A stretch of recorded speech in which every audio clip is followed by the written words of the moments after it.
90년대 일본은 내수용 스포츠카 JDM 차량들의 황금기였습니다. 여기서 JDM은 Japanese Domestic Market, 즉 일본 내수용 스포츠카들을 의미하는 말입니다. 우리가 흔히 아는 유명한 JDM 스포츠카들이 닛산 스카이라인 GTR, 토요타 수프라, 미쓰비시 랜서 에볼루션, 마츠다 RX-7 모두 이 시기에 나와서 큰 유행을 끌었던 스포츠카들이고 이 명성은 현재 진행형입니다. 세월이 지난 지금은 오히려 튜닝카가 많고 아무것도 건들지 않은 순정차가 귀해지고 각각 차량들은 과거 출고 가격을 뛰어넘어서 현재 무지막지한 가격에 팔리고 있습니다. 이 시기에 나온 스포츠카들의 재원포를 살펴보면 신기한 사실을 알아낼 수 있습니다. 그건 바로 이 시기에 나온 차들의 출력이 전부 다 280마력으로 쓰여 있었기 때문입니다.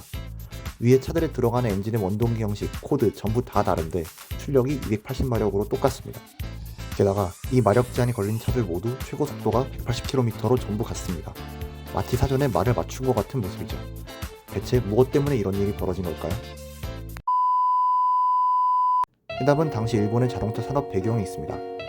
90년대 일본은 자동차 제작에 있어서 상당한 발전을 이루게 되며 자사의 기술을 과시할 수 있는 엄청난 고성능 스포츠카들을 만들어내기 시작합니다. 그 결과 상술했던 마츠다 RX-7, 닛산 스카이라인 GTR, 토요타 수프라 같은 괴물 차량들이 등장하기 시작합니다. 문제는 이 차들이 너무 고성능이라 차를 구매한 사람들이 고속도로를 빠르게 달리다 사고가 나는 일이 잦아지기 시작합니다. 지금이야 일본의 신토메이 고속도로가 120km 구속으로 개통했지만 당시에는 대부분 제한 속도가 100km였습니다. 게다가 당시에 폭주족들이 자주 달리던 도쿄의 수호 고속도로는 선형도 엉망에 제한 속도도 60이었죠. 실제로 도쿄에 가서 C1이라는 도심 환상선을 타보시면 서울의 내부 순환로만도 못한 도로라는 느낌이 바로 옵니다.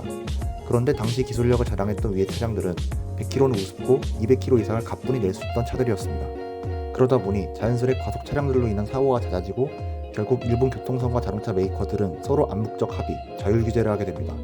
그건 바로 출시하는 모든 자동차의 출력을 280마력, 최고 속도는 180km를 넘지 못하게 만드는 것이었죠.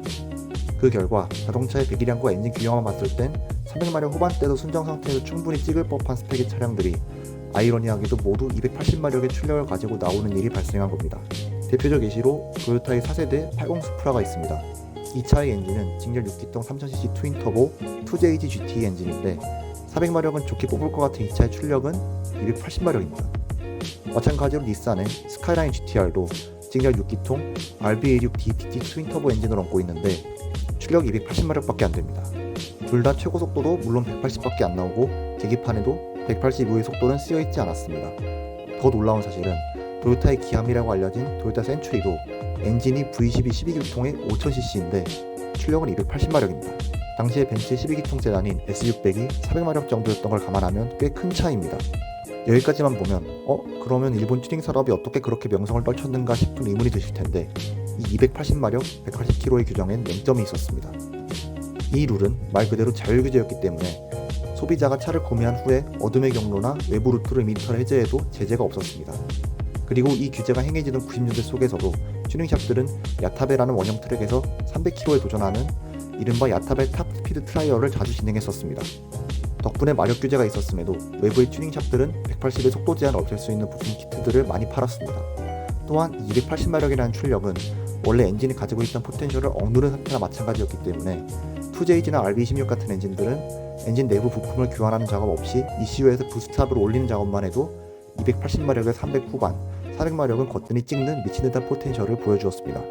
순정 상태에서 부스트업 작업만 해도 출력이 이 정도로 뛰는데 본격적으로 터빈을 더 큰 사이즈로 바꾸고 엔진 내부 부품들을 단조로 바꾸면 더 무서운 힘을 드러냅니다.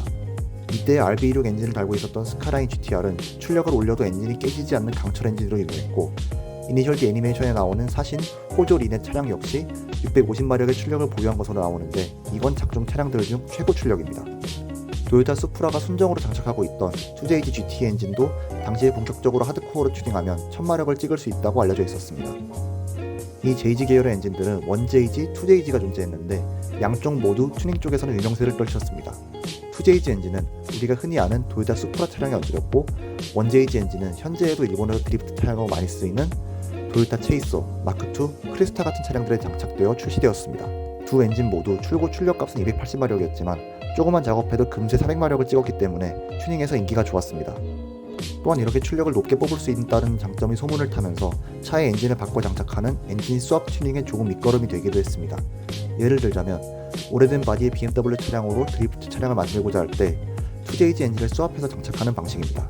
2000cc급의 배기량의 엔진을 가진 닛산 실비아 차량의 자사의 상급 엔진인 RB26을 스왑하는 튜닝도 일본 드리프트 씬에서 존재했었습니다. 이처럼 마력 규제가 있었음에도 출고할 당시만 280마력 180km 제한이었고 외부에서 푸는 건 제한이 없었기에 일본 튜닝 산업은 크게 발전하였고, 이는 요즘도 도쿄 오토살롱에 출품하는 많은 튜닝 업체들의 모습을 보면 알 수 있습니다.